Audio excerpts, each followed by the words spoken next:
And this year, randomly, there were other shows already booked at the Oriental, so it's a Saturday before, which is nice. Because Sarah's dad lives in the Springs, so we're going to do Triple L Saturday, then drive down to the Springs on Sunday, that's cool. Hang out, come back on Monday. Yeah. I like this.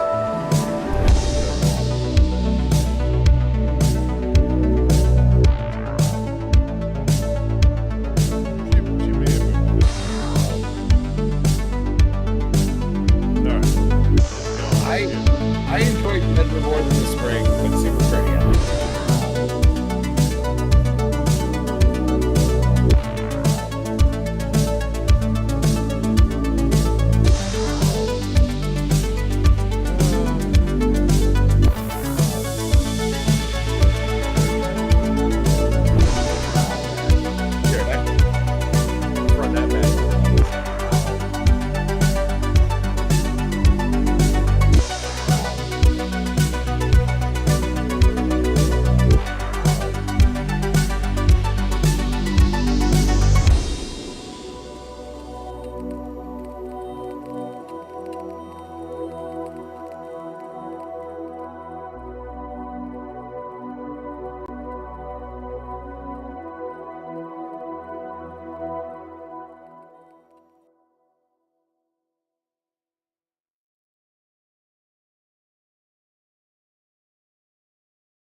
We live. Hello and welcome. Welcome and hello. This is Total Spotfest. It's been a while since we've been on here. I mean, we'll talk about last week in a second, but a couple weeks ago we got hijacked by some scrupulous individuals. I have no idea what happened, but coming back at you, I am JJ. That is Jamie. That is Austin Reddick. Boys, how have you been? Doing well, man. Doing well. I assume y'all got the same random 2 days of freezing weather over the weekend that we did, but it's been nice since, so can't complain. Yeah, it was like 29 on Sunday, and then because it's Missouri, it's gonna be like 75 this weekend. So yeah, my sinuses. So my team played softball. Oh, my 16's team played softball Saturday. Awesome. Actually, we played pretty well. Pretty excited about how we played. Yeah. And they canceled Sunday. They're like, no. I'm like, let's go. Let's go. Yeah. Yeah. I remember. So I went out with some coworkers on Saturday, and we went to Twin Peaks. We bounced around a little bit, because it was a long week. Very long week for me. But yeah, so we were hanging out doing all this, and then I left like at 10:30 or so, come home, and legit I was like, you know what? I want some cocoa. I put my hoodie on, my sweatpants, made some cocoa. Hell yeah. It was like fun. Yeah, whatever. So, but no, thank you guys for watching. Thank you for joining. Thank you for coming in. If it's your first time here, hello and welcome. We do this almost every week. As long as I'm not stuck in an airport for an ungodly amount of time, which that's what happened last week. Went to a little Chevrolet event, some training I had down in Texas, and I got the joys of hanging out at the airport for 3 hours. Had some very mid Mexican food that cost way too much money, and I know it's an airport; it's stupid priced. If I would pay almost $60 for a meal, that includes tip. Don't worry, I'm not going crazy. Hey, our sound is crackly. Even crackly? Okay. Crackly. We crackling, snap, crackle, popping, and locking. No. All right. I just tried to put you guys in performance mode. How's that working? You were crackly even. Well, I'm not sure what's going on. All right, I'm listening now. So okay. Talking. Yeah, quad said staticky. Pretty staticky. Is it getting any better? I'm clicking buttons. So hopefully this works. Oh no? Is it gotten worse? Yeah, we're still crackly as fuck. All right. Well, I'll turn that off. All right. Well, it's not just us, it's you too. Like you're crackly. No, All I three hear of you. us are crackly. So it's something with Streamlabs apparently. Okay. I'm gonna try this. We'll just be crackly tonight, boys. It's blood and guts. It doesn't have to be clean cut. Actually, that sounds great right there. Whatever you just did sounds great. I just turned the gains way down. That sounds good for all of us? I just got crackly. Well, stop crackling. All right. I'm done fidgeting. That's where we're gonna leave. I mean, we're still crackly, but less crackly. So whatever. All right, so we're less crackly. So we're getting closer to it. So I'm gonna do some investigation this week, and we'll figure it out. But no, this is our blood and guts talk here. But no, as I was saying, yeah, stuck in the airport, so it's good. It's good to be back here on some sort of regularity. So. A little better? Okay. All right. We'll figure it out. I missed you guys too. We missed all of you out there. Did y'all miss Dynamite being almost 3 hours again? Because I didn't. No. Hey, guess what next week is, by the way, Austin? You know what, though? If you're going to go 3 hours, I appreciate the heads up ahead of time. True. Then I know what I'm in for. Well, here's the way I look at it. Okay, tonight was about 9:25 tonight. About 9:25 tonight, I looked at my phone to make sure I didn't have a text from y'all. Like, are you coming on the show? Because I thought maybe we accidentally started our HBO Max at the wrong time or something. Like, nope, this is still going on. Well, it was crazy too because did your HBO Max cut off during the men's event? Yeah, for just a minute. Mine just flat out ended, and there were a lot of ads too. Mine just like flat out ended, and I couldn't. I refreshed. I couldn't get to it. I had to go to a more or less scrupulous website to stream the remainder of the men's event, the final. But you got to go to the same site Jamie sells his feet pics on. Yeah, pretty much. Allegedly. We have not checked on her yet, Heather, but her sign was amazing. Did you all see what Heather's typed? Go check in the chat. Yes. And by the way, I did not see the sign. It was about the ropes. It said, she had two signs. It said, they're not actually ropes, they're high tension steel cables. Oh, hell yeah. Love that. Okay, I hear that. All right, but again, first time here. Hello and welcome. Sorry if it's a little staticky. Apparently, it's getting moderately better. I'll figure it out this weekend. But no, hit us a subscribe down below. We do this mostly every week. Only when we have life things come up. We have the Undertaker in the house. I love how that's still on your desk too. I didn't do it though. I didn't do it. Actually, I used this today. This section is sponsored by Slap Your Mama, aka the Urn. Yeah. If only. Dude, if we were getting sponsored by people. Did you take the Slap Your Mama back to your kitchen to like cook and then brought it back to your desk for a bit? So I took it. Okay, so yes, I took it upstairs, used it this morning with our dinner. And then for lunch, I just had some pulled pork, and I brought it down. Like, I need my Slap Your Mama because I don't eat pulled pork without it. And I just fucking lathered it up and left it down here. And I knew I was gonna use it later. So there you go. It's a callback, ladies and gentlemen. And if you do not know what we're talking about, go check our episode from a couple weeks ago, our Halloween special. It is a little staticky. My apologies, but my God, probably our best. Hilarious. It was our best ensemble that we've done. You know. Full character the full time too for all of us.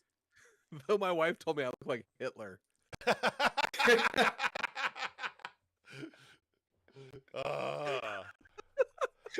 Well, at least you didn't do. No, it was longer. It was longer. Well, at least you didn't do Black Hitler. All right. Again, subscribe buzz down below, thumbs up that while you're down there. Find some of them internets at Total Spotfest. Let's talk about blood and guts though, boys, because as it turns out, last week was the week to miss because it was an episode. So they had a lot of matches. Could have been a collision. I think it was. I think all of last week was just collisions. Just but all those matches they had lined us up for the teams that would have the yes, Squatch, we know, Pink, I get it, all right. The teams that was going to have the I can't even think. My brain's gone. Advantage. The advantage. Thank you. Yeah. Here's what I appreciate most about tonight. Okay, we got both blood and guts matches. We had one other match in the middle, which was almost not equally, but almost as bonkers. One promo, and that was it. That was literally it. Thank you. That's what I'm talking about, you know, because Blood and Guts is almost a pay-per-view-esque event, right? And if you're going to make it a pay-per-view-esque event that's on free TV, got to give it the credit that it needs. I mean, the women started the night, and they went for almost an hour alone, right? You know, so... After the night. Okay, I was going to dive into it, but let's just go. All right, so, Jimmy, you're more into the women's match, huh? So... and correct me if I'm wrong, gentlemen, but anytime the women get a chance to do hardcore, they go all out. Yep. Like they go full on super duper, like let's get after it. Yep. And they did not disappoint. And Squatch, to your point, Sky Red, she was in the Crimson Mask from 8 minutes into the match, like 8 minutes into Dynamite, Crimson Mask, the entire time. That whole match, top to bottom, I enjoyed thoroughly. I do want to give flowers to two wrestlers, gentlemen. Okay. Megan Bayne. She's ready now. She's ready. Okay. And the presentation of Marina motherfucking Shafir. Oh. The way that they followed her in, like she was all hyped and shit, like felt like a real true fighter. Like watching UFC, I was here for it. The spot with the nails, yes please. But this match, the men's was great. We'll get into that later. But this was what I was hoping, and then some. They did very, very, very well. Austin, initial thoughts. So I'm going to start by disagreeing with Jamie. I still don't think Megan Bayne's ready. I think a match like this plays to her strengths, which is great. I think she still needs to develop a personality and a little bit more of a character. But like, not to take away, like she was great in this. Sky Blue gigged a little too hard early in the match, but that's going to happen sometimes. And I don't think she was bleeding any more than Kyle O'Reilly was later in the night. There was a lot of blood. No guts for the fourth year in a row. We still haven't seen any guts, but blood there was. Guys. I did think Austin wants to see goddamn guts. You have to. If you're going to say blood and guts, now if you want to call it blood and maybe guts, okay, then, maybe we'll see some, maybe we won't. But if you're going to call it blood and guts, and we're not seeing any guts, what are we doing here? I do want to give credit to someone that I have historically not been very high on. I thought this was the most aura I've seen Sky Blue have. I thought the new gear helped. I think she's also just starting to look like more of an adult, which helps as well. Not that she looked like super young before, but she's looking more like a grown woman and not just like a young. Right. But she was very good. Everyone involved was great in this. This entire night was weird to me because I enjoyed what I saw, but there were a million times I was just thinking, why are they doing this? So for like the show as a whole, doing both blood and guts matches on the same night, like I get it, but it made for a long show. Also, we're 10 days out from the pay-per-view. Like, can't we do this in like the weird midsummer where we get like a nice 7 or 8 week gap in between shows or something? Yeah. And again, like I enjoyed everything I saw tonight. I thought it was a good show for what it was, but I think that both this and the men's blood and guts, you probably could have cut a good 6 or 7 minutes out. There was a segment, the only non-wrestling segment of the evening we'll get to later. Also, like everything felt like it was running long, even though it wasn't dragging or bad. It was just like, do we really need this much? Yeah, and I can appreciate that. On the other hand,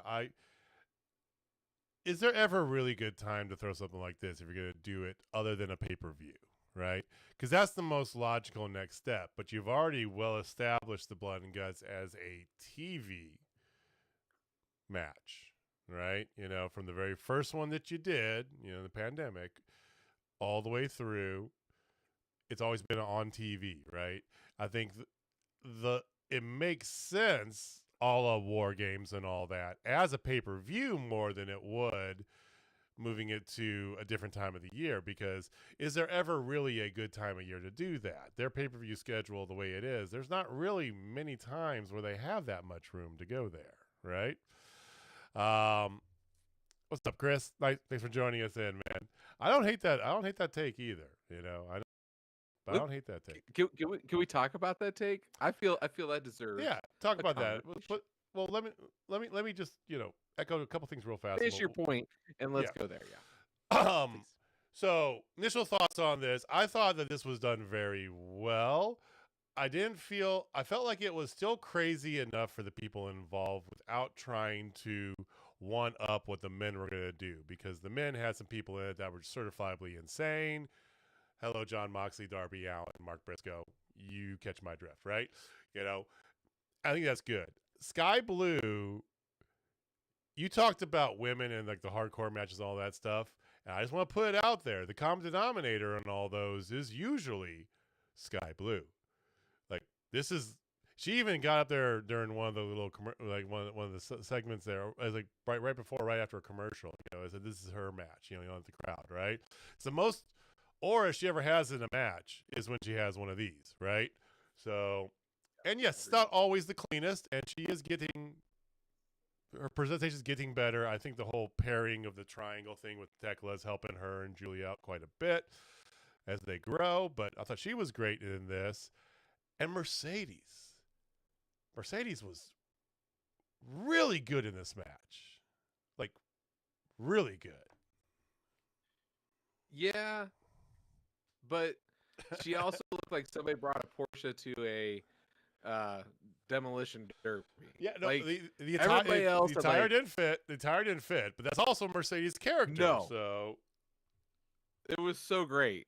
And then also Harley Cameron. I don't know if it was on purpose or on accident, but her doing Tifa, like, if that was on purpose, I love Harley Cameron that much more. If it was on accident, I think I love her even that much more because that's hilarious. All right, so let's talk about. I loved her hiding the brass nuts under the puppet. Yes, it was so good, dude. So good. Well, there's a lot of real good spots like that. I do gotta call out. I love me some Jamie Hayter, but my God, Jamie, you botched those tacks so bad. I'll forgive you, but part of me wants to not to. I'm just gonna say, okay. Yeah, your tax, bro. Dude, it's a blood and guts match. She came with a giant bag of tacks. It was like a giant floral, like mystery machine bag, but still a giant bag of tacks. And then she just immediately just all over the place. Like, come on. All right, let's talk about Chris's statement here. All right, for those of you listening and not watching, Chris, again, welcome to chat, Chris. Sky Blue and Julia Hart should become the first ever AEW Women's Tag Team champions. Okay, is what he said. So I actually kind of like that. A, it's not what we're really expecting, right? B, it continues a good story they've got going. Like I said, this little trio they got with Tekla, I like it, right? I think it's good for them. I think it's good for the women's division as a whole. And we know that, I mean, if we're following suit with AEW lore, they've kind of done this with the initial tag team champions going to SCU, kind of some of the stuff they've done with the trios titles when they first. It's not uncommon for them to take what the obvious answer would be and do a little pivot for somebody to get them over a little bit more. So I don't hate that idea. I mean, there's several good options to win that tournament. Mm-hmm. I don't think it's going to be Sky Blue and Julia Hart, though. I thought the finish of Blood Guts match made it seem very much like we're trucking towards Tony and Mina against Megan Bayne and Marina Shafir, which would be a fun final as well. But I think they're in a good spot that there's 3 or 4 different teams you could put these inaugural belts on and still have a healthy division instead of one team's going to truck through and win, and then the division's just going to be kind of flat until they decide to heat someone else up. So I wouldn't hate Sky Blue and Julia Hart winning. It seems unlikely, but it'd be cool to be surprised.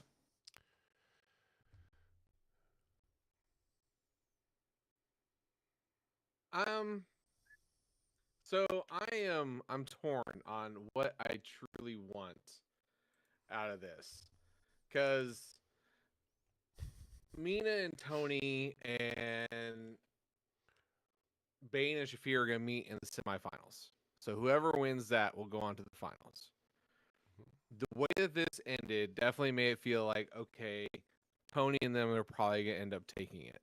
And they're going to be on that side. So you got faces. So are you really going to have Willow and Harley be their opponents in the finals? You know what I mean? Like, are you going to have face versus face here? Not So- unheard of, for the record. Not unheard of, but logic speaking, that when it comes to titles, you typically want that heel babyface, True. especially for the first one, Yeah. right? So then Sisters of Sin are definitely available to do that because they're going to be in the semifinals against Willow and Harley. Mhm. So how do we do this? And then when you get down to it, is it Tony and Mina's to lose? Because honestly, I feel if they go the heel face way, Sky Blue and Julia have to be the inaugural champs. Like it feels like it almost has to be at this point. Okay. If they go this route, unless if Bane and Shafir win, then it's gonna be Will and Harley. Whoever wins coming out that side of the bracket, calling it now. Okay. So we're plowing straight ahead for a heel face, is what you're saying, no matter what, right? That's going to determine. Absolutely, always and forever. I'm for it. I mean, I don't think there's bad options there. You know, we'll find that I out just don't more. want Tony to win another belt right now because Well, I love how she's getting crazy right now. So I think, and Squatch made a comment in chat that he thinks the smart money's on Tony. That's why Tony Khan took the title off of her.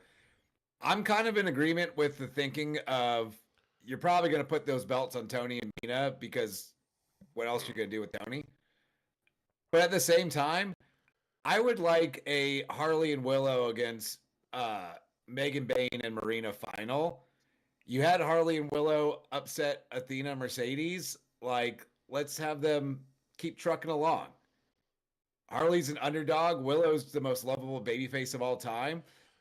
Let's get a pay-per-view match for the titles with 4 women that we don't often see in pay-per-view title matches. A little bit less so for Willow, but even she doesn't get a ton. True. And that odd couple is such a constant trope in tag team wrestling, right? You know, you've had that throughout the generations. You know, probably the most recognizable one is when you had Mankind and Kane, right? You know, so it's not a bad move to go that way.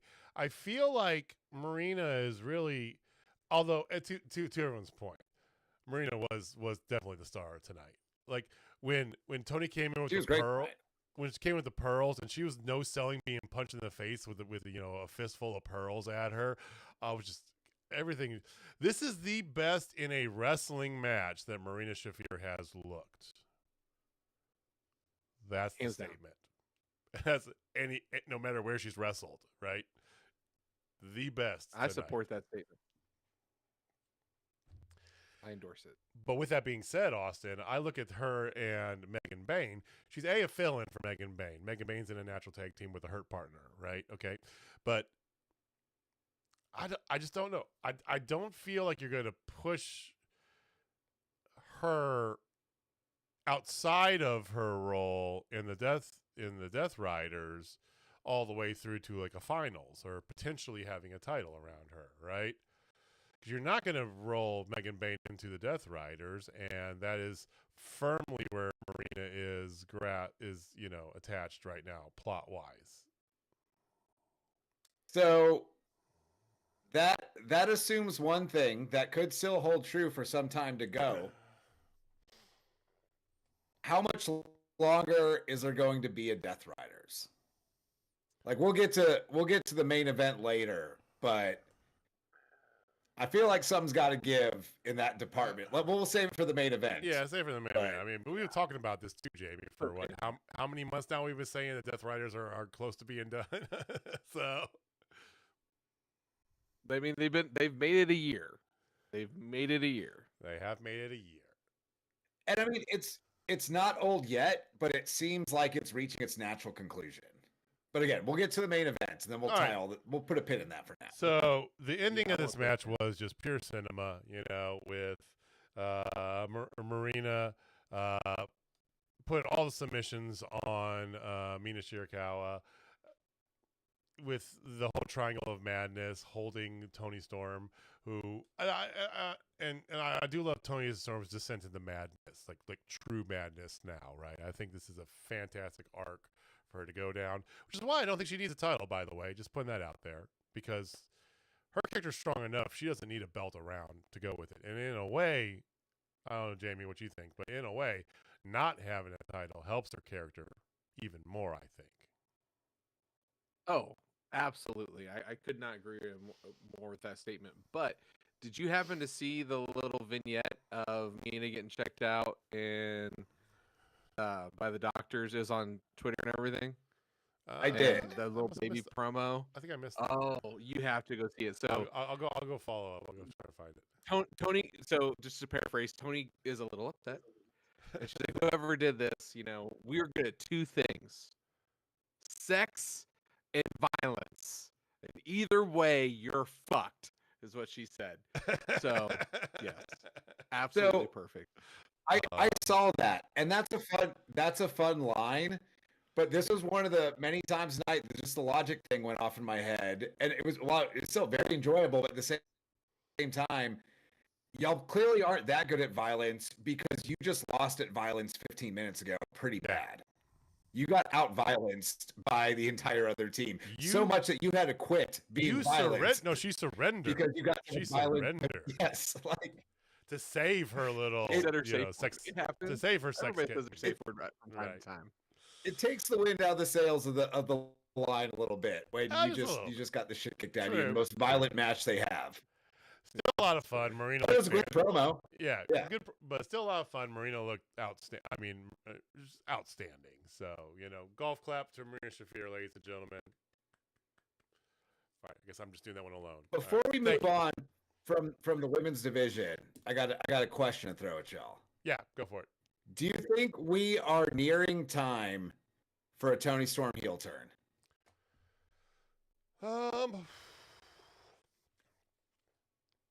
Because I'm starting to think so.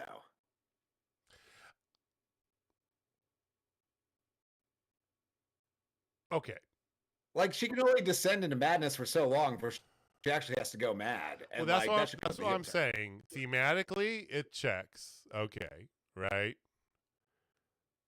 Tony Storm she's equally as good as a heel. I mean, this character originally was intended to be a heel character, right? But it got over so much. They're just like, never mind, to the moon with you, right?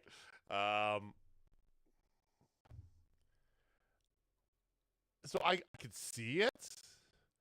I just think with the state of where you are with everything right now, move her heel, and you've got, you pretty much had every face in the company on the face side, right? You still got a lot more heels on the company, on the women's side, that are heels that weren't in this match. Where else do you go from there, right? Unless you're moving somebody else over, right? Megan Bain turns into a face somehow, right? I don't think so. I think it makes too much sense, and that's why it probably won't happen. Because my opinion is Stat's gonna win, and then we're gonna start seeing the madness creep into Mercedes, and she's gonna start losing all of her belts. Like, we've already pontificated. Like, Mark Stradamus has spoken about this. This is how it's gonna happen. She's gonna lose and start just going nuts. So she's gonna be out of it for a little bit. So you need another big time heel to step up. Well, Tekla's already a heel. So, is it going to be Tekla, or is it going to be a new person? Or so I would love for them to turn Tony heel. I think we all can agree I'm more of a heel guy anyway, but I think it makes too much sense for them to do it, and maybe not yet. Maybe you need to heat up somebody else, especially if Willow and Harley are going to be your champs. then you got to heat up somebody else. You know, so that's the piece. Like, who right now on their roster of faces could they heat up real quick? Jamie Hayter? I mean, yeah, you can heat up Hater. You can heat up Willow. Like, if Willow's a tag champ, she doesn't need it. that's a big if. I said I would like to see that happen. Yeah. I don't think.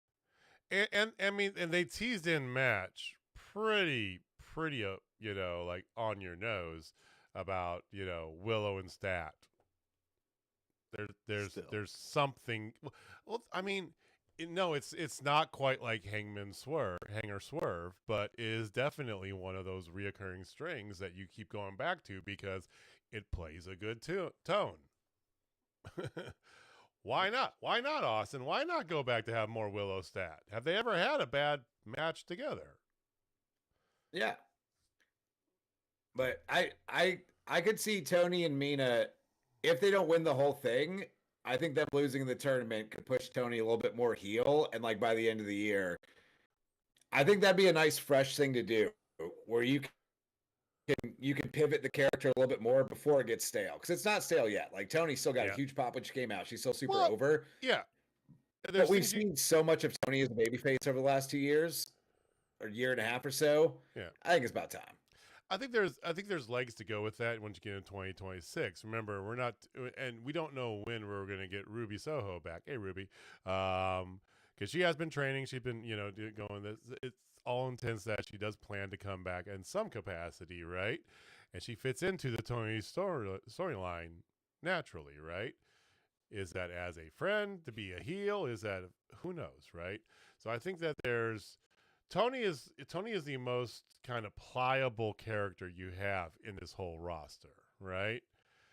Because you can make her the biggest star. You can take the belt off her. She's still the biggest star. You can move her face heel. It's not going to matter, right?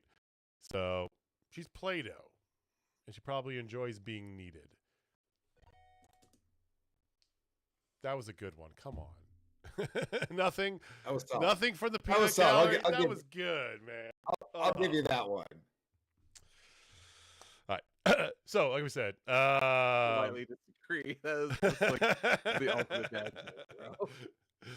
Okay, that came out. No, Alex Windsor. I totally forgot about Alex Windsor. I'm looking at their roster. You can hear her back up.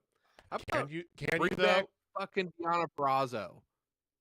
I am on board with Deonna Purrazzo 100%. Yes, this woman owned Impact, owned TNA. Sheeta, please. Give me some Sheeta. No, there's always Sheeta. Riho with the pipe. We know. Always Riho with the pipe. Always Riho with the pipe. Yeah. Okay. Tell me, hit me if you want. I don't know. Can you fire Alex Windsor up enough to make a crowd want her to be the top? I like Alex Windsor. Yeah. I don't think the crowds have gotten over enough on her. I don't know. They haven't intentionally tried heating her up to that top level. They heated her up just enough to get a title shot or two, and then they haven't really featured her much since.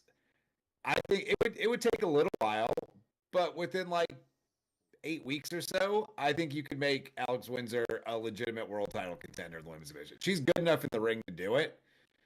I'm not questioning that. I'm not questioning in-ring ability. I'm questioning everything else about it, right? Because to be blunt, I gotta see more outside. It's just Alex Windsor. It's just that's who. It's just Alex Windsor. You know, like there's. I think a program with her and a heel Tony Storm would do it. That'd be a good way to go. Yeah. Okay. Because they were friends earlier. I think give her the rub to send her.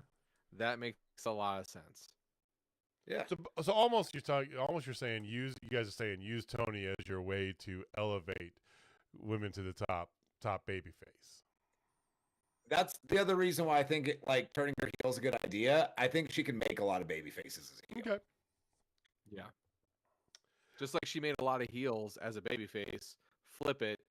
I mean, she is the face of the women's division. Her and Mercedes. I mean, it's those two, right? It is. So, yeah. So why not build some more? I mean, Stat's always been the reliable worker and is earning her flowers and really over with the crowd, and I'm really happy for her. But you need more. It's just like you just need more.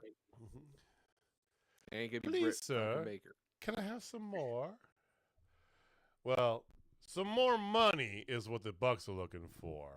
And they were having a little powwow. Outside of the powwow was Jurassic Express getting their butts handed to them by the whole of the Don Callis family. Mostly whole of the Don Callis family. This is the only promo of the night. Out comes the Bucks with the Rainmaker Kazuchika Okada. And Don Callis says, hey, these guys left you a message. We're returning it in favor. I think Josh Alexander actually said that. But, Don Callis is basically telling them next week on Dynamite, Kenny Omega is going to be back. We need to show him a thing. And they're basically setting it up that, hey, next week is going to be your decision time, right? So they already have a match scheduled for $1 million match. $1 million match. Them and Josh Alexander versus Kenny Omega and Jurassic Express for Full Gear. All right. Question is this, boys. Twofold. Young Bucks do they join the Don Callis family officially? And then, depending on which way you go, why that's the better choice for them. So yes, no, and explain your answer. So not really two-part, but Austin, we're going to let you go first. All right, I'll go first. I will throw out a very strong maybe for the first question. No. Yes, no. Hold on. Yes, no. I'm throwing out a maybe for the first question because I think it's largely irrelevant.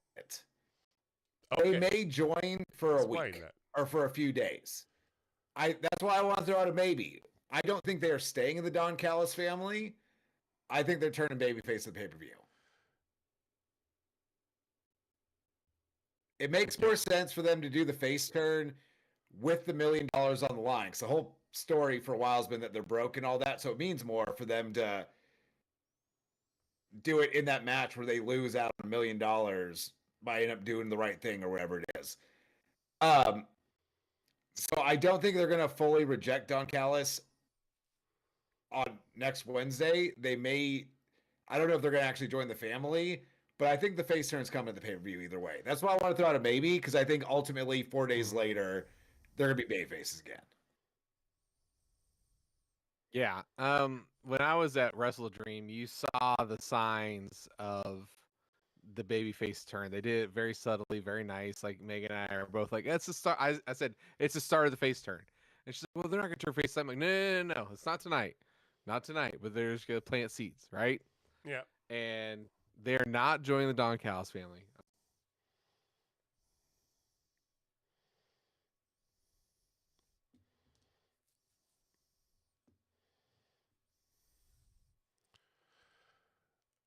I hate to say it, but you both failed this assignment because I didn't ask if they're going to stay in the Don Callis family.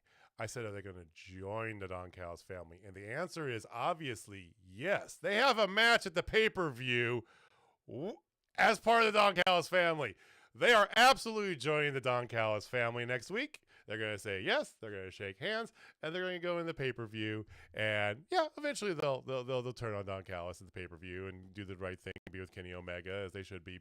But I mean, these are the layups here, guys. Yeah, they have to be in the Don Callis family. I don't know if they're officially joining. I don't know if you have to go that far with it. I think something will happen and it gets broken up, so they are unable to do that on Wednesday night. Okay. I think it's a better answer, but I'm still going with yes. It's possible. Like they could. I still don't think they go as far as them actually joining. I like Jamie's idea that something will break it up to where you don't get an actual answer just because the pay-per-view is 4 days later. I mean, if it was a month out, I could see him joining for a while, but I don't know in this case. Well, and the Don Callis family is going to get a new member on next Saturday anyway. I hope it's Riho. That's who I want it to be. Who? What? Mark Briscoe. Oh, I forget that. Yeah. So the stipulation between Fletcher and Briscoe is that if not to take his career, because he originally offered his title for career, and They Don just want Callis, his soul. it's like, no, I'm smarter than that. If you lose, you join the family, right? All right, so that was the one promo of the night. Then you had the match in between the Falls Count Anywhere between Powerhouse Hobbs and Hangman Adam Page. Boy, for a filler match, this thing fucked. I'm just gonna say, this was a lot of fun too. No, I mean it wasn't as bonkers as the Blood and Guts, because that's the point. You don't want it to be, but this thing was still fun as fuck. I felt. I don't know. I love the finish of it too. Yeah, like I said, many times throughout tonight where I was thoroughly enjoying what I was watching, but also thinking, why are we doing this here? Why are we doing this in between Blood and Guts? Like, could we not have done this next week? It seems weird to do another gimmick match in between two different iterations of like your most violent gimmick match. We could have had just a regular match, right?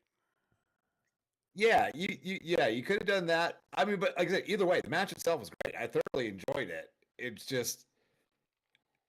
It's overshadowed by people bleeding buckets on both ends, which kind of takes away.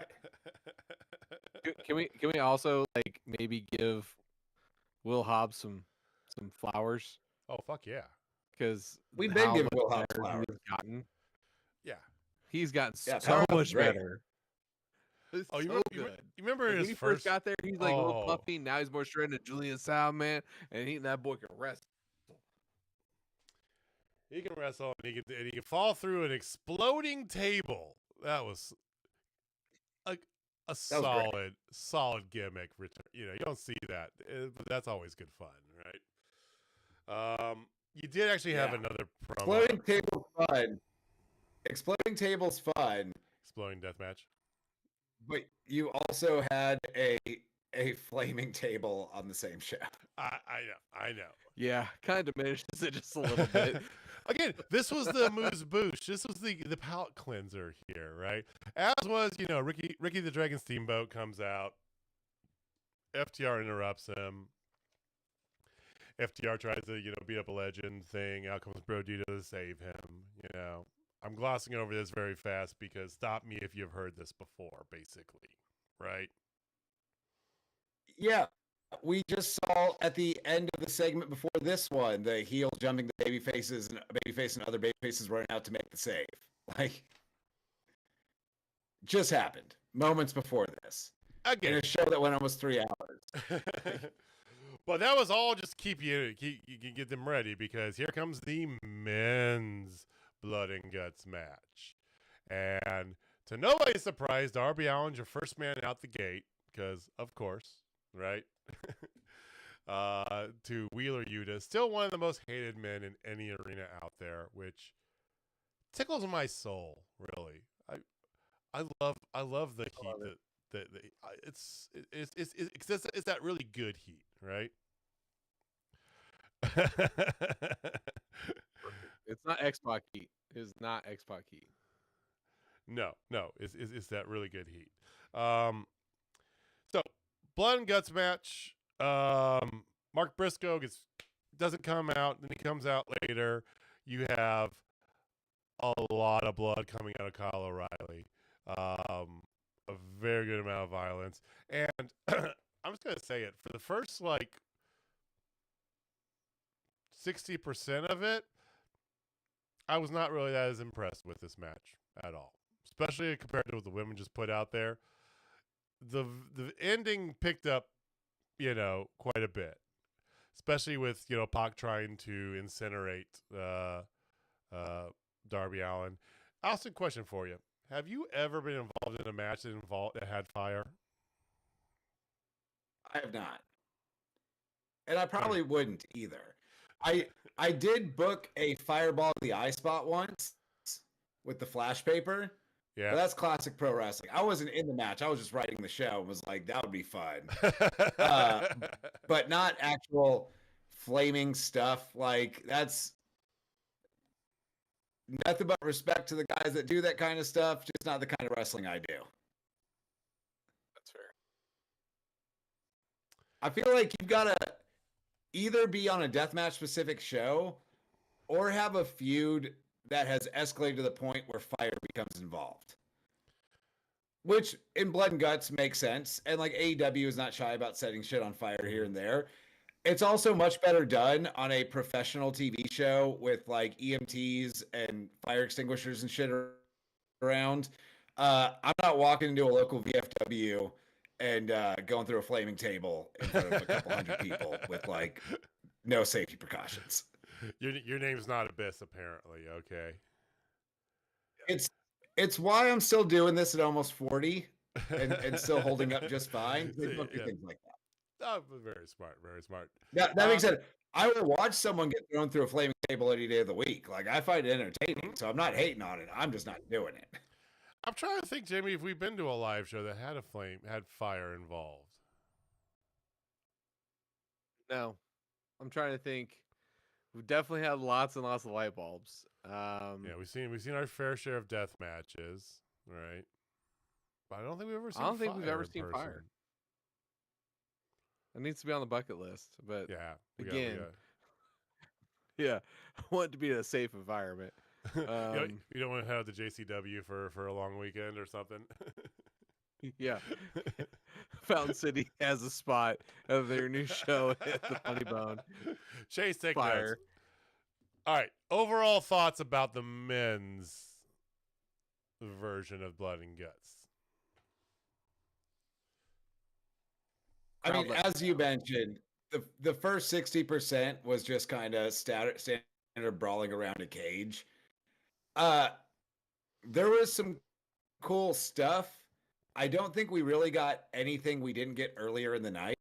Like I said, we watched Hobbs fall through an exploding table.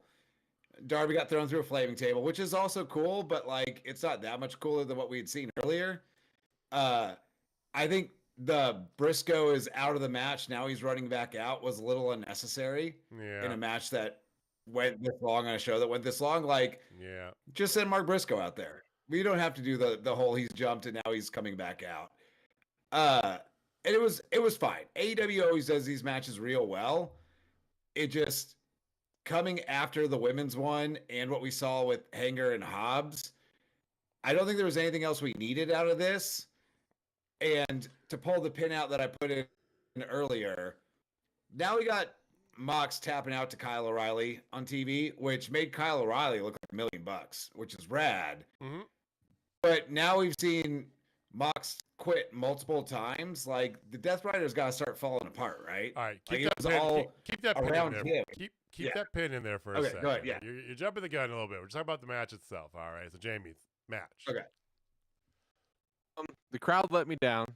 I was really hoping for a "Thank you, Pac" chant after they put or you deserve it. Darby through the flaming tables. I was really hoping they would be like pro me. What about you deserve it? You know, you could have done that. You know? Yeah, I mean, either way, you know, some kind of gratitude towards Pac would have been just greatly appreciated. No, the match was your prototypical, honestly, like cage style match that go inside the cage. Yeah, like war games, whatever.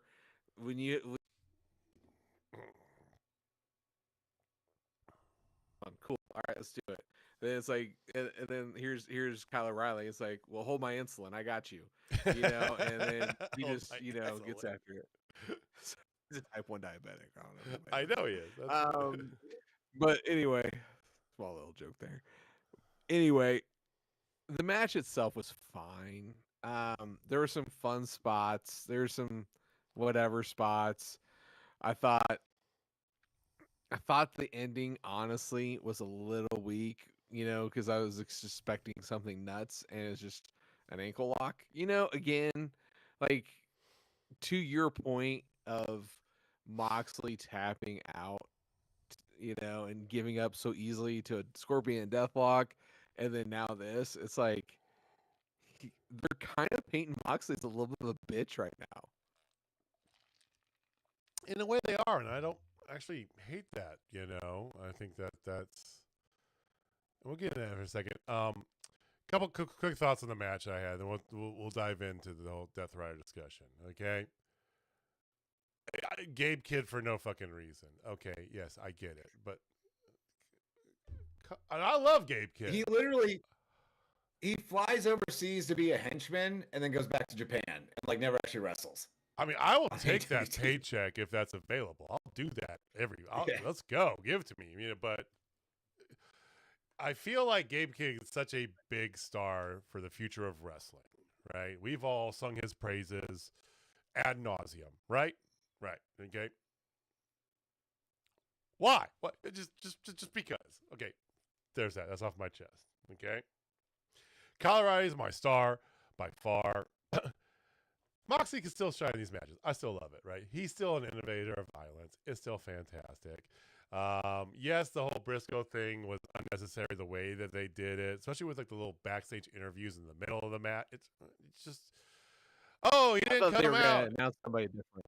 No, he didn't come out. He didn't come out. Here comes Roddy for some reason, right? And then he comes out later with just a Band-Aid around his head, or something, right? Oh, he got jumped, but he's fine, right? You could have saved yourself at least 4 minutes right there, right? But I always underappreciate Claudio Castagnoli. But doing a back with a man as a cape, doing the spin with a man as a cape, come on. That was so cool looking. So Moxley taps out. Jamie saying it is making him look like a little bitch. A little bit, right? Austin saying maybe this is them obviously going forward to the end of the Death Riders. So now let's pull that pin out. Let's talk about that.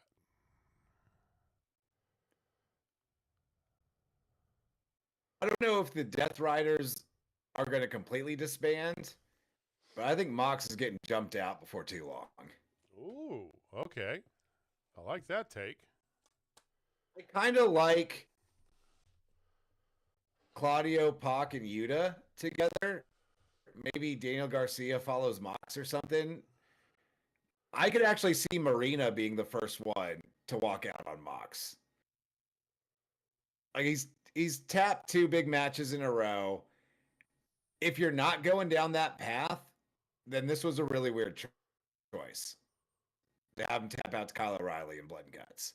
So I feel like you've got to be going that direction. But like I said, I would like to see Claudio take over the Death Riders as more of a mid-card heel faction and them just jump Mox out.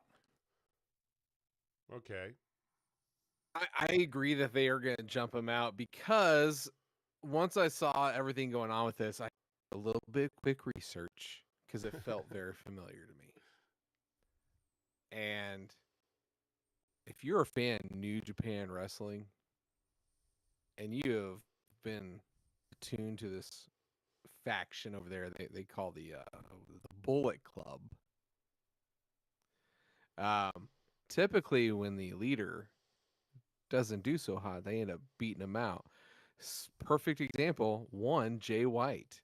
Jay White lost 4 matches in a row, and under just not very strong, kind of similar instances, and then next thing you know, he gets beat out, and the new era of the Bullet Club was born not that far in the past. I know they've done it to other ones. So I agree. I think something's coming sooner rather than later. I think I don't know if Mox doesn't even have a match right now for Full Gear, or does he? I don't believe he does. I don't think any of them do. I think he'll end up with one. If he loses it, which I'm assuming he will, I say at World's End, he ends in the Death Riders. Okay. I'm gonna go out on a limb right now and say we get Mox and Kyle O'Reilly at Full Gear. That feels I would love it. right. Yeah. A submission match.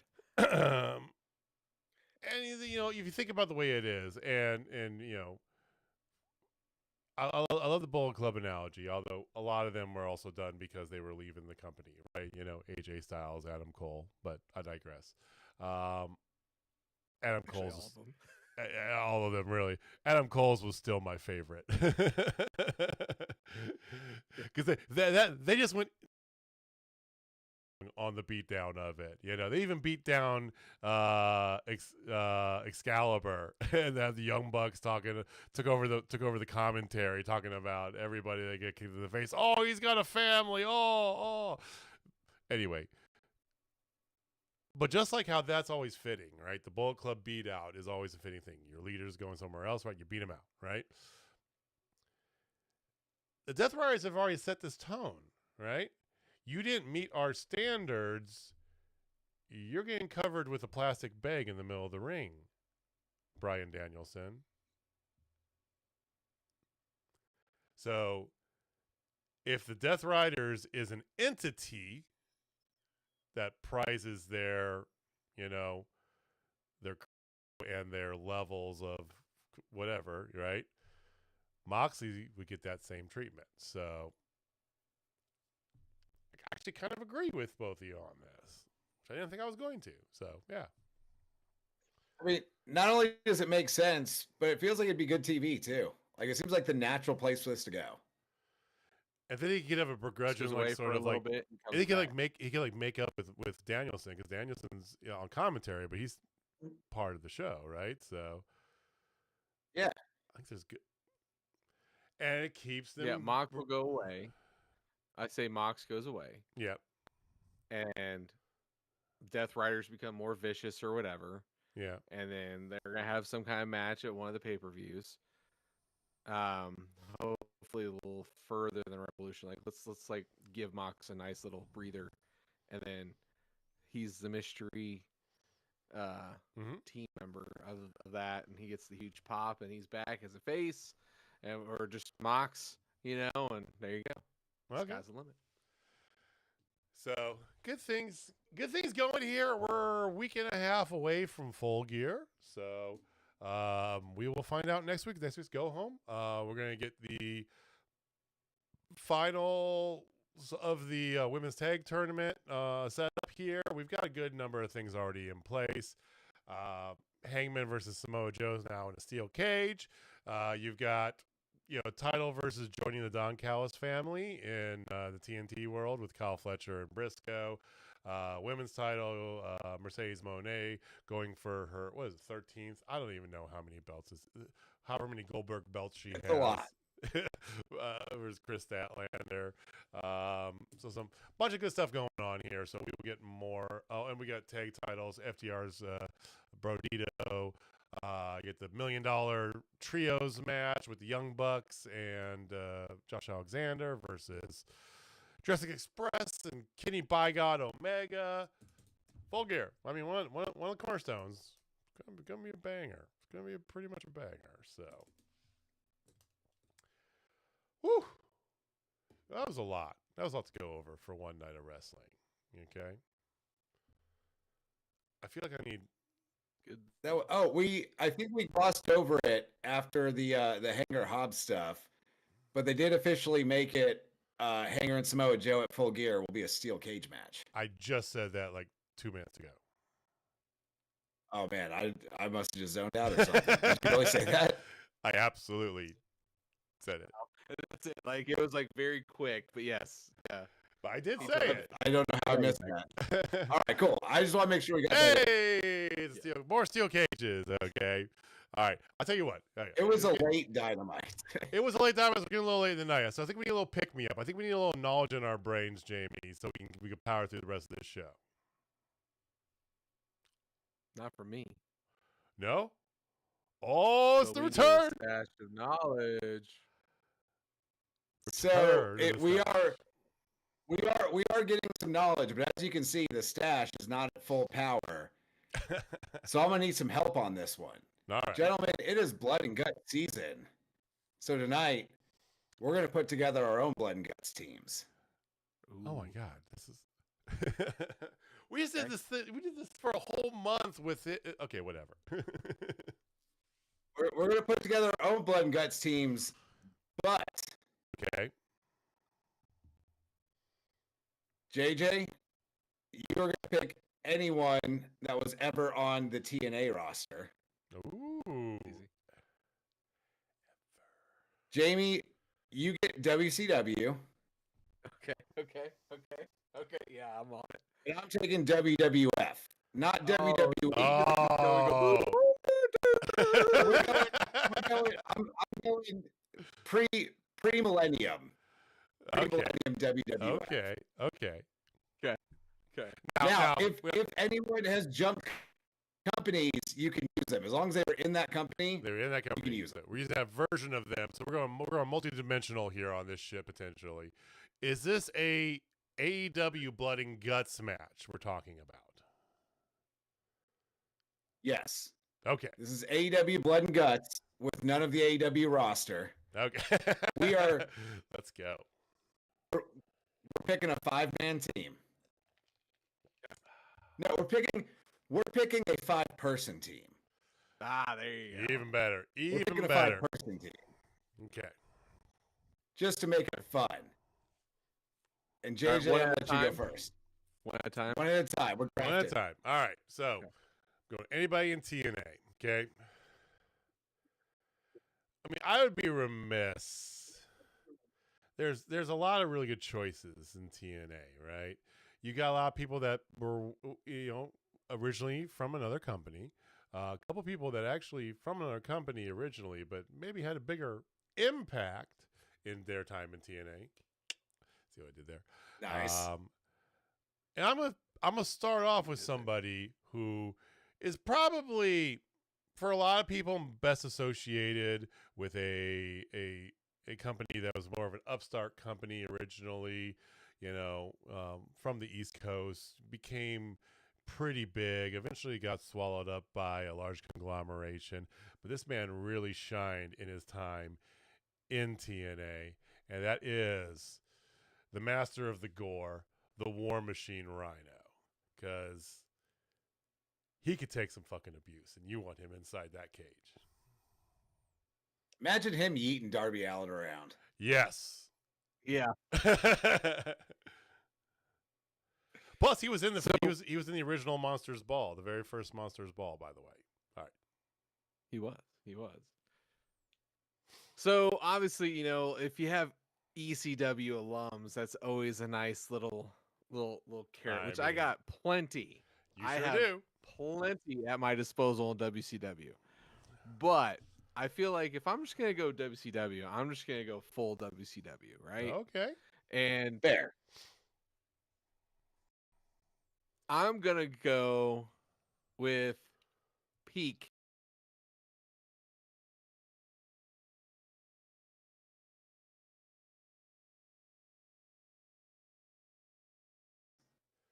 And Ric Flair was a notorious bleeder. So that's fair.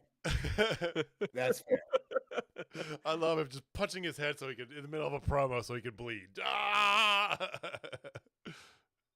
I will start with the low hanging fruit and grab the obvious one. Yeah. And I'm going 1998 middle-aged and crazy Terry Funk.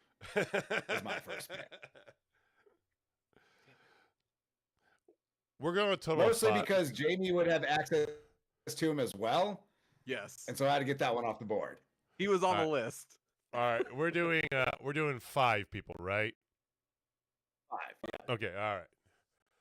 So I've got a man. I got a big beast of a man, and when I look at TNA, there's always one name that always rises to the top, right? Who do you think of when you think of TNA, right? And this man has been in every style match that they've had. Lethal Lockdown, which is their cage match, thing. But probably really made famous the Ultimate X, along with a bunch of others as well too. But he's definitely one of the most synonymous men in TNA's history. And yes, I am get ready to fly AJ Styles. He's got to be on the team. There's no way he can't not be on the team, right? So he is definitely in there.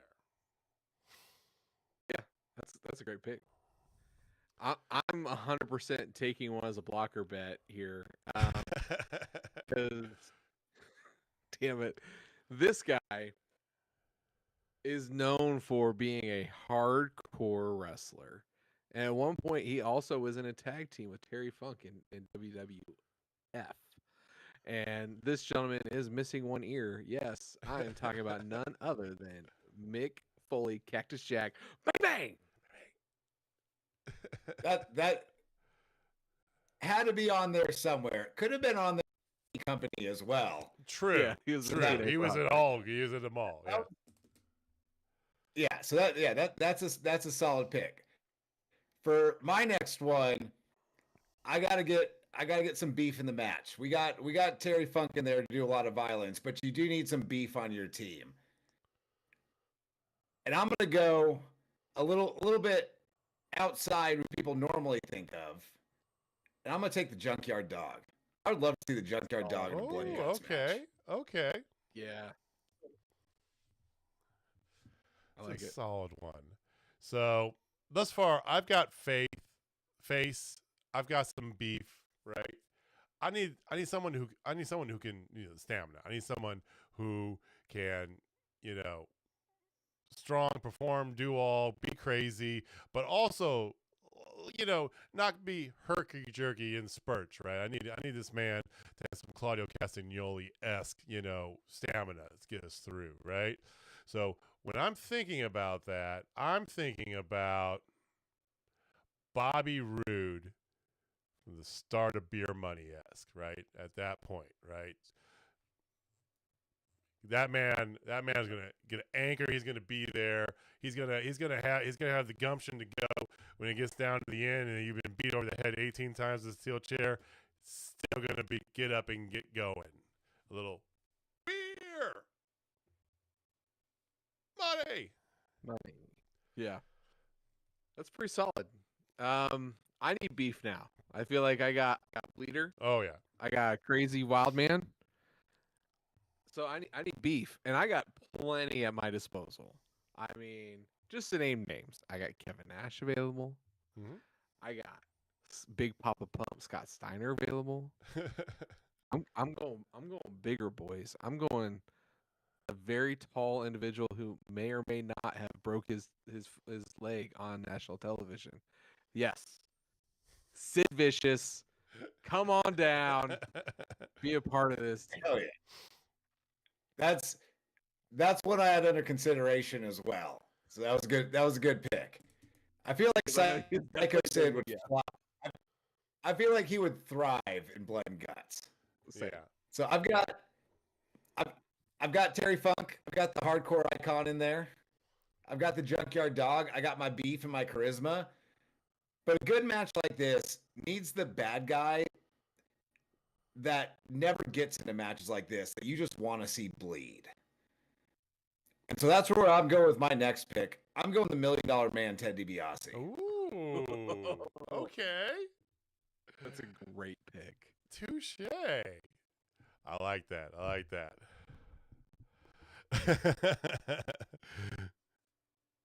Same squad. All right. So I got my stamina. I got my face, right? I got some beef in the match there, right?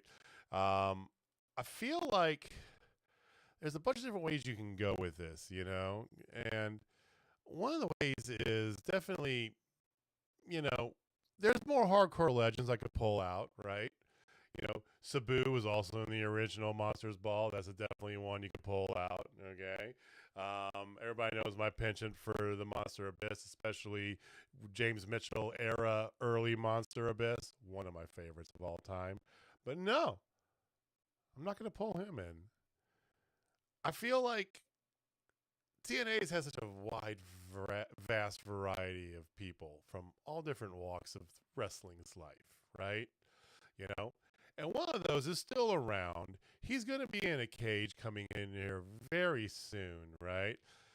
In an AEW ring. But, oh my God, we know who's going to kill you. It's Samoa Joe, the Samoan submission machine. Samoa Joe, give me young Joe in that fucking blood and guts. Let's go. For my fourth pick, I'm going to go with somebody who's had experience in blood and guts. But I'm going to roll the age dial back to when they were in WCW. I'm talking about the man, the myth, the legend, the also known for a man of 1,004 holds. That's right. Chris Jericho absolutely was 100% going to be on my Can't believe list, we and had everybody do it. Can't believe we had to pick 4 before we had the lion the Lionheart in here. I might not even put Sting on my list, guys, just so you know. That's a hard one to pass up, but that's fair. That's fair. So there's one I'm seriously thinking about pulling the trigger on. I've got my hardcore icon. I got my beef. I've got my guy that's above all this that you just want to see bleed. I need a wild card on my team. And I said a 5-person team instead of a 5-man team with this wild card in mind. I'm going Bull Nakano. Bull Nakano would absolutely rip in blood and guts. Touche, yeah. You know, I'll get canceled if I do that. I've been pulling a good amount of low hanging fruit as far as like best of TNA, right? You know, you got AJ Styles in there, right? You got Samoa Joe, right? You know, I feel like Bobby Roode, you know, maybe not as low, but still, you know, he's up there, right? And why stop now? Give me the icon Sting. Let's go, because why would you not put Sting in your fucking? I mean, it's Sting. It's fucking Sting. It's Sting. Yeah. Sting. Yeah. He wasn't going to be on my list because I decided I wanted to go crazy. I wanted to go nuts. I want somebody who literally will have his eye pop out of his face and he'll push it back in and continue the match. That's the kind of crazy I want. And damn it, I got a great one because it's Vader time. Big Van Vader. That's I'm looking at my team comp and I've got some crazy in there, but I might need a little extra crazy as well. If you're gonna step into a 2-ring 16-ton steel cage blood and guts match, you need someone crazy to go in there and throw some hands. And for my last pick, I got to go with one of the best of that type of guy in the history of pro wrestling. I'm taking Roddy Piper. That's a good one. I thought you were going to say Solid. Solid. Shamrock would have been a good one. I don't think Shamrock's going to bleed like Piper would bleed. No, Piper will. That was okay. That was. If you put Ken Shamrock in a blood and guts match, you might actually finally get guts. Yeah, that's true. I mean, if you're trying to achieve your goal here, I mean, that would have been the smart way to go, to be honest. Okay, Austin. This is a very fun stash of knowledge, and we all had a couple. Who's gonna win? Yeah, you guys let us. That's up to the people to decide. Yeah, up to you people. Now we had. So let's recap our team so people can do that. Yeah. So JJ, what's so your for official TNA team? for Team TNA? We got AJ Styles, the Icon Sting, War Machine Rhino, Bobby Roode, Samoa Joe. I mean, that's a lot of beef. I almost put Awesome Kong in there, but I mean, you can't not have Sting. So, all right. So that's Team TNA. We have Team WCW. Team WCW. Yes, Flair, Mick Foley, Sid Vicious, Chris Jericho, and Big Van Vader, baby. I mean, that's a tough team to beat. that's a tough fucking team right there. That's a solid squad. That's a solid squad. Over on Team Fed, we have the hardcore icon Terry Funk. We got the Junkyard Dog, the $1 Million Man Ted DiBiase, my wild card Bull Nakano, and finally Rowdy Roddy Piper. I like that one too. All right, you I guys. almost pulled out Flying Brian Pillman too, just because I feel like he would just been crazy in it. My brain initially went to the charismatic enigma of Jeff Hardy, but then I remember how many drugs he did, and that wouldn't be a good pick for this team because he might not show. He wouldn't feel a thing. No, he would jump off the top of that cage 8 times. You know, he'd be like, Darby Allin, fuck you, hold my Percocet, let's go. Oh, Bull Nakano's doing a leg drop off that cage. That's happening. Oh yeah. Yep. I really wanted to pick Abyss, but I felt Rhino was a better, more round, you know, because Abyss just he'll do a couple things, but he's just gonna bleed the whole time, you know. Whereas, Yeah, Rhino could do a little bit more. I'm just proud of myself for not picking Goldberg. Jamie's team is just 5 Goldbergs. Yeah. Done. Goldberg, and Goldust. All right. Fantastic stash this week. What was he called again? WCW when he came back? Ooh, When he had the white Goldust? face? No. Was he Black Rain or something? No, that was TNA. that was in he TNA. was. He was in TNA. Was he 7? He was Black Rain. Black Rain was Yeah, I think it was like Oh. 7 WCW or something like that. 7. That's right. He Oh, was 7. 7. Yeah. 7. So bad. So bad. And he's just like, I'm not doing this. Yeah. Dude, Black Rain was bad. And so was the Willow gimmick for Jeff Hardy. And Jeff loved Willow. He still loved I'm like, that's a bad gimmick, right? That's a weird name to call a grown-ass man professional wrestler. Right? Like, Right. it just doesn't work. Exactly. All right. Well, okay, so we talked about we got a go home show next week. Outside of WCW, I mean, there was some stuff going on. John Cena finally got the Intercontinental title, which, you know, that was his last belt to hold, right? Yeah. I'm Grand just Slam trying, champion, Yep. John Cena. just trying to think. There's John yeah, Cena. that's the last one. So, and you know, I'm all for it. You know, I'm glad they did the babyface return when they did. Gave him his little heel turn that was fun for a while, and he's got about a month left before he runs off into the sunset, which or Hollywood, whichever comes first. Anything else? Like Go ahead.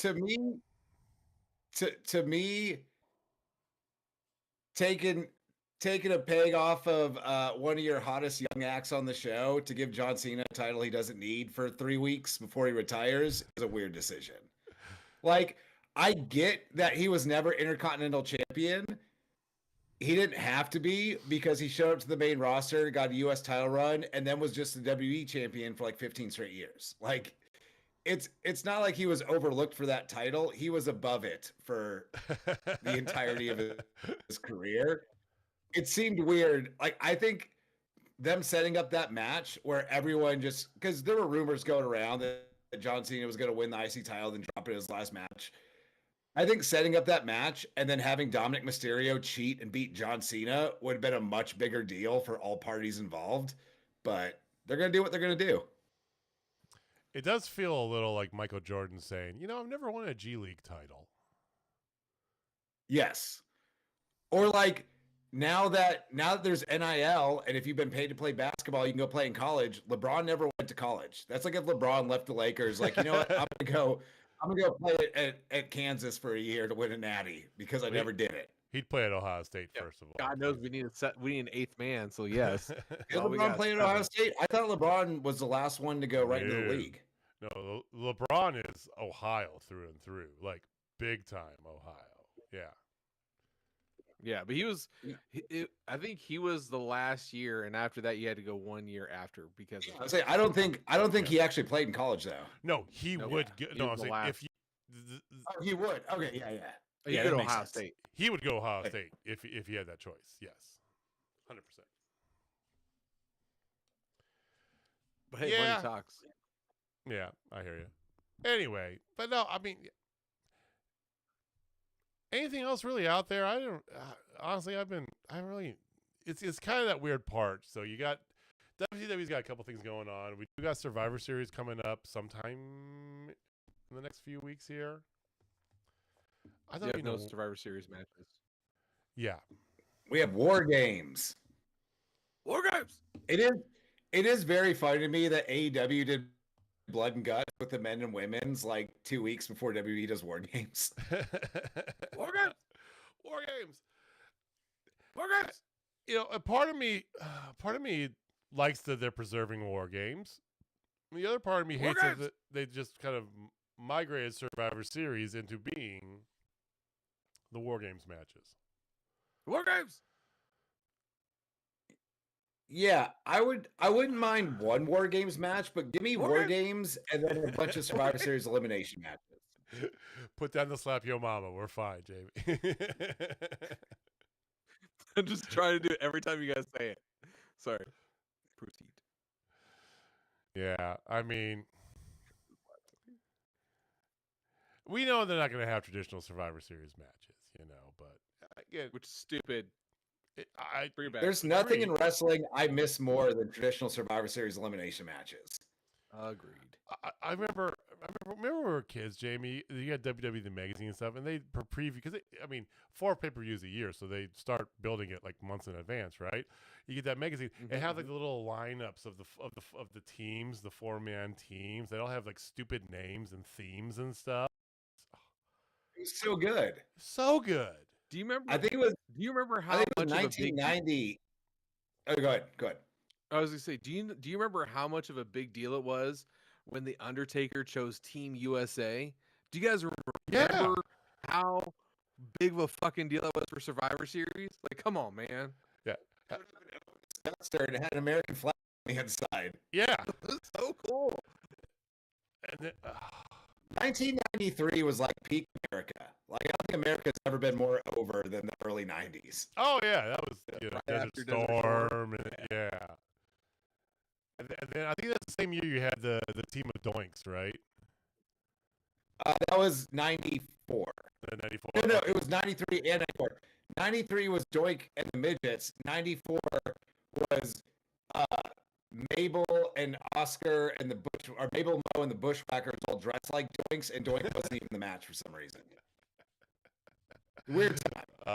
Yeah. I'm pretty sure 94 WWF was an acid trip for real. 94. I think that was WWF. around the time Matt Bourne got fired, and they were going to recast Doink, but hadn't yet. So they're like, all right, we're just going to have to throw some other Doinks out here. And yeah, it was weird. Like I said, 1994 WWF was a weird acid trip. I rewatched, I think it was 1990. It might have been 91. It was one of those early 90s Survivor Series. And it starts with a series of like 10-second vignettes of everyone in gimmicks saying what they're grateful for. It's so good. I miss shit like that in wrestling. Oh my God, yes. Speaking of, did you see the commercial, the Thanksgiving commercial Yes. for AEW? Oh my God. Yes. Makes me think of Bring that, please. I love all these Office-esque, vignettes they're doing commercials. They're so good. Oh, It's like the old This Is Sports Center ones. Exactly. Yeah. I love the one where Hobbs just sits there and like breaks the computer, turns around, gets another computer, just fruit, and he gets back to work. Techlo crab walking down, backwards down the hallway. They're so good. Give us more of that. Yes. Good stuff. All right. We'll give you more of this next week. So we got Go Home show for Full Gear next week. We'll talk about that. Of course, coming up at Full Gear, we're going to have our next run at that belt. We got probably that belt out of Megan's cold, lifeless No, that's not the right word. Cold, emotionless hands. I don't know. I'm trying to come up with things and it's too late. We'll give you some more updates on that. Quick update on fantasy football. We're still going along here. Jamie almost got a win this week, so he's getting closer. Yeah, I'm KU football, dude. It's fine. He isn't getting closer to me. I'm leaving him in the dust. Dude number one. I got a little bit of strategy. I rode the wave of Bo Nix and hotness for a bit, but I think that's cooled off. I think I got it. My wife beat you. That's all I know. I know. beat you, but I know. I almost beat her. If it wasn't for Bo Nix and that whole game, that game was an affront to offensive football, because Tucker Kraft goes on the IR, but hey, I got Brock Bowers coming back. Fantastic, right? Nope. Nope. No. See, I'm going to have a test this week because I have to play my fantasy football Achilles heel, who is my wife. Oh. Who is also 2-7 or 2-8, whatever Jamie is right now. Yeah, bad. But for some reason, always beats me when we play fantasy football. And for what it's worth, the Bears are actually playing well. So she's got a bunch of Bears on her team. If the season ended today, the Bears would be in the playoffs. That's Unfortunately, it doesn't, and they got some tough games coming up. But if it ended today, yeah. I'd rather talk about fantasy and not actual football. Let's keep it on that. Yeah, I bet you would. Oh God.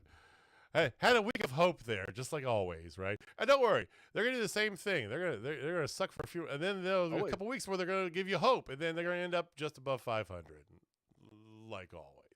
Dude, just yeah. Become a Callus fan. It helps. Well, all right. So we'll be back next week, same bad time, same bad channel. Thank you guys for watching. Thank you for listening. Thank you for joining us. Again, if it's your first time here, we'd love to see you back. You can hit that subscribe button down below. Hit the little bell icon to know when we go live. Give us a big thumbs up while you're down here. Follow us on the internets at Total Spotfest. But we will see you all next week. Jamie, take us home, man. All right, ladies and gentlemen, if you're not down at Total Spotfest, I got 4 words for you. Marina motherfucking Shavir.